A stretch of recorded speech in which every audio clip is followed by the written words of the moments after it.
Here is today's problem, an equation with fractions on the left.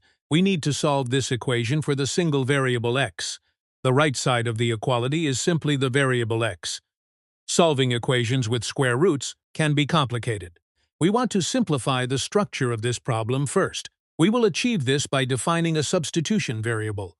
Let us introduce a new variable named t for this process. We define the variable t to equal the square root of x.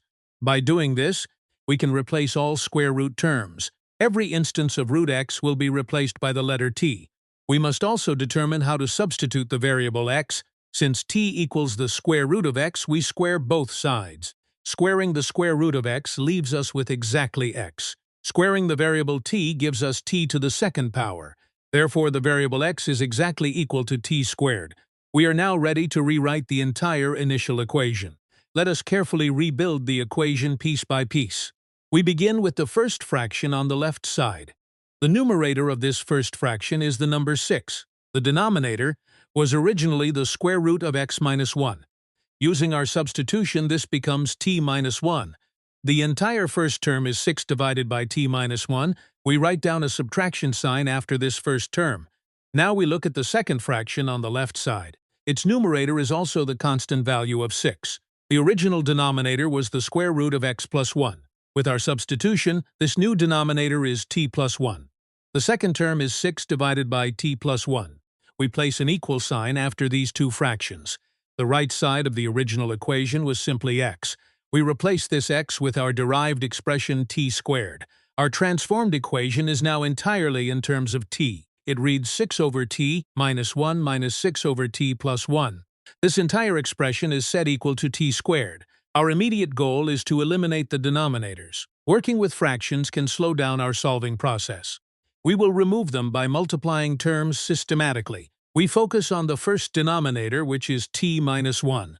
We will multiply the entire equation by this quantity. According to algebraic rules, we must multiply every term. We multiply the first fraction by t minus 1.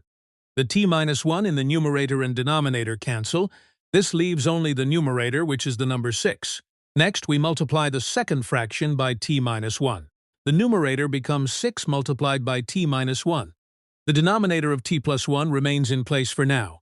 We write this term as minus 6 times t minus 1 over t plus 1. We must also multiply the right side of the equation. We multiply the expression t squared by t minus 1. We write out this specific multiplication step explicitly. We multiply the external t squared by the inner variable t. T squared has an exponent of 2, and t has an exponent of 1.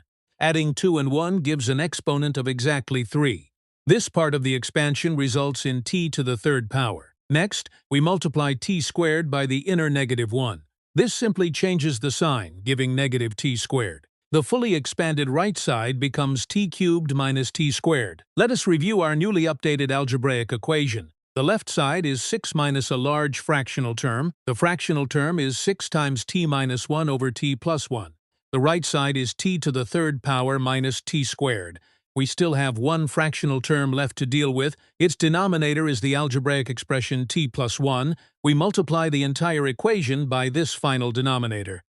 Every single term must be multiplied by t plus 1. We start with the constant 6 on the far left side. We write this as 6 multiplied by the group t plus 1. We move to the fractional term in the middle of the equation. Multiplying by t plus 1 cancels the denominator completely. We are left with subtracting the numerator expression. This numerator is 6 multiplied by the group t minus 1. Now we apply this multiplication to the right side terms. We multiply the entire right side group by t plus 1. The right side is the group t cubed minus t squared. This group is now securely multiplied by the group t plus 1. We have successfully removed all fractions from the equation. Our next step is to perform all the necessary expansions. Let us focus on expanding the left side of the equation first. We distribute the first 6 into the binomial t plus 1. 6 multiplied by the variable t results in exactly 6t. 6 multiplied by positive 1 results in a positive 6. We write down 6t plus 6 as our first expanded part. Next, we distribute the negative 6 into the second binomial. We must carefully track the negative sign during this step. Negative 6 multiplied by t gives us a negative 6t. Negative 6 multiplied by negative 1 gives positive 6. We add these newly expanded terms to our left side expression. The entire left side is now 6t plus 6 minus 6t plus 6. We can simplify this large expression by combining like terms. Notice that we have a positive 6t and a negative 6t. These two terms are exact opposites and will cancel out to 0. We cross them out and are left with the constant numbers. We have a positive 6 and another positive 6 remaining. Adding 6 and 6 together yields an exact value of 12. The complex left side has simplified beautifully down to 12. Now we turn our attention to the right side of the equation. We must multiply two separate binomial expressions together. The first binomial is t to the third minus t squared. The second binomial is simply the algebraic variable t plus 1. We will use the standard method of distributing each term. First, we multiply t to the third power by the variable t. When we multiply matching bases, we add their exponents. 3 plus 1 equals 4, so we get t to the fourth power. Next, we multiply t to the third power by positive 1. Any term multiplied by 1 remains exactly the same value. This operation gives us a positive t to the third power. Now we move to the second term of the first binomial group. This term is negative t squared, and we multiply it by t. Adding the exponents gives us negative t to the third power. Finally, we multiply negative t squared by positive 1. This results in a negative t squared being appended. We write out all four terms from our binomial expansion. The right side is t fourth plus t cubed minus t squared. We look for like terms to combine and simplify this expression. We see a positive t cubed and a negative t cubed term. These terms negate each other and sum exactly to 0. We eliminate them from our algebraic right side expression. The right side simplifies down to t fourth minus t squared. We can now put our simplified left and right sides together. Our equation is 12 equals t to the fourth minus t squared. This is a much cleaner equation than the one we started with. We will rearrange the terms to set the equation equal to 0. We subtract 12 from both sides of the equality sign. The left side becomes exactly 0 after this subtraction. The right side becomes t fourth minus t squared minus 12. We write the polynomial first, so 0 equals this expression. We have generated a degree 4 polynomial equation here. This specific mathematical form is often called a quartic equation. However, it has a special structure we can take advantage of. It only contains even powers of our algebraic variable t. It has a t to the fourth power and a t to the second power. This means it is quadratic in form and can be simplified. We will use a second substitution to make solving easier. Let us define another new substitution variable and name it c. We will set this variable c equal to t to the second power. We need to figure out how to substitute the t fourth term. If we take our definition of c and square both sides entirely, squaring the variable c gives us the term c to the second power. Squaring t squared gives us t exactly to the fourth power, so we can replace t to the fourth power with c squared. We substitute these brand new definitions into our polynomial. The t to the fourth term is replaced completely by c squared. The negative t squared term transforms into negative c. The constant term of negative 12 does not change at all. Our new equation is 0 equals c squared minus c minus 12. This represents a classic quadratic equation standard format. We will solve for the variable c by completing the square.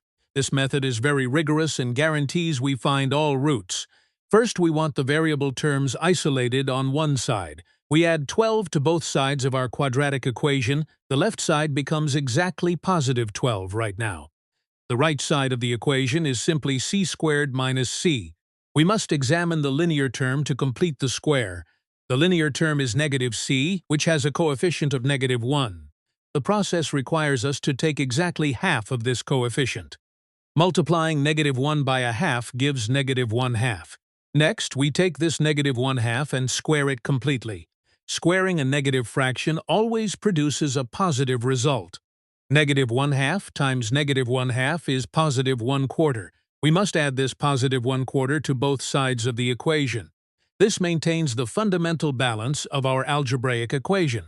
Let us perform this fraction addition on the left side first. We need to add 12 and the fraction 1/4 together. We convert the whole number 12 into a fraction with denominator 4. 12 multiplied by 4 over 4 is 48 over 4. We add 48/4 to our 1/4 fraction. The numerators add up to 49, keeping the denominator 4. The left side simplifies to the fraction 49/4. Now we perform the addition on the right side of the equality. We add 1/4 to the binomial c squared minus c. The right side becomes c squared minus c plus 1/4. By mathematical design, this expression is a perfect square trinomial. We can rewrite this entire trinomial as a squared binomial group. The factored form is the group c minus 1/2 squared entirely. Let us write down our updated and perfectly balanced equation. 49/4 equals the group c minus 1/2 squared. To solve for c, we must eliminate the square on the right side. We achieve this by taking the square root of both sides. When we take a square root, we must consider positive and negative roots. We evaluate the square root of the fraction 49/4. The square root of the numerator 49 is exactly 7. The square root of the denominator 4 is exactly 2. The left side becomes plus or minus the fraction 7/2. Taking the square root on the right side removes the exponent. The right side simply becomes the binomial c minus 1/2. We want to isolate the variable c by itself on one side. We add the fraction 1/2 to both sides of the equation. This gives us c equals 1/2 plus or minus 7/2. This compact notation represents two distinct possible values for c.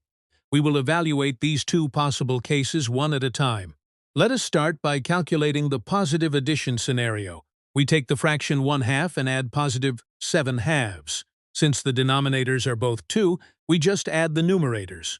1 plus 7 equals 8, so we have the fraction 8/2. We simplify 8 divided by 2 to get a final value of 4. This means our first possible solution is that c equals 4.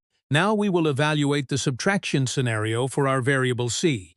We take the fraction 1/2 and subtract exactly 7/2. 1 minus 7 equals -6, giving -6/2. We simplify -6 divided by 2 to get -3. Our second possible solution is that c equals -3. We have found the two values for our secondary variable c. We must now map these values back to our previous variables. We recall our definition where we set c equal to t squared. We will substitute each value of c into this specific relation. Let us examine the first specific case where c is equal to 4.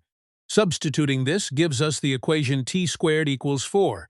We take the square root of both sides to find the value of t.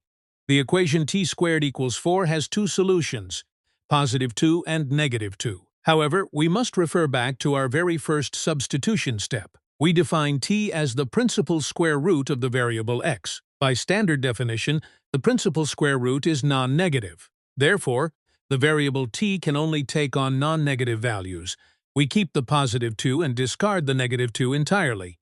This leaves us with a single valid result of t equals +2. Now, let us examine the second case where c is -3.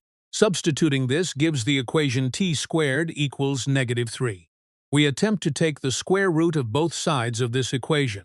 This asks us to find the square root of a negative real number. On the real numbers, this operation does not yield a valid result. We discard this entire case as it provides no real solutions. We are left with only one valid finding, which is t equals 2. We are now ready to find the final value for our main variable x. We refer back again to our very first substitution equation. We established that the variable x is strictly equal to t squared. We substitute our found value of 2 in place of the variable t. This gives us the equation x equals the number 2 squared. We multiply 2 by itself to evaluate this squared mathematical term. 2 multiplied by 2 gives us a final result of exactly 4. We have determined that our original variable x is equal to 4. Our final algebraic solution states that x has a value of 4. In mathematics, it is always wise to verify our final solution. We will substitute x equals 4 back into the initial equation. We do this to ensure that both sides balance out perfectly. The original equation is shown at the beginning of our work. The left side starts with 6 over the square root of x minus 1. We replace the variable x with our calculated value of 4. The denominator becomes the square root of 4 minus 1. We evaluate the square root of 4, which is exactly 2. The denominator simplifies to the algebraic expression 2 minus 1. 2 minus 1 equals 1, so the first term is 6 divided by 1. 6 divided by 1 simplifies completely to the whole number 6. Now we look at the second term on the left side of the equation. This fractional term is 6 over the square root of x plus 1. We again replace the variable x with our calculated value of 4. The denominator becomes the square root of 4 plus 1. The square root of 4 evaluates to exactly 2 once again. The denominator simplifies to the arithmetic expression 2 plus 1. Adding 2 and 1 gives us a final denominator value of 3. The second fractional term becomes 6 divided by the number 3. We perform this division, and 6 divided by 3 equals 2. We can now rebuild the entire evaluated left side expression. The left side is the first term minus the evaluated second term. We calculated the first term to be exactly the whole number 6. We calculated the second term to be exactly the whole number 2. We subtract 2 from 6, which gives us a final value of 4. The entire complex left side evaluates perfectly to the number 4. Now we look at the right side of our original given equation.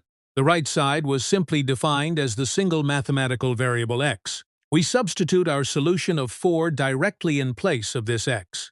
The right side trivially evaluates to the exact numeric value of 4. We compare the evaluated left side and the evaluated right side. The left side gave us a final mathematical value of exactly 4. The right side also gave us a final mathematical value of exactly 4.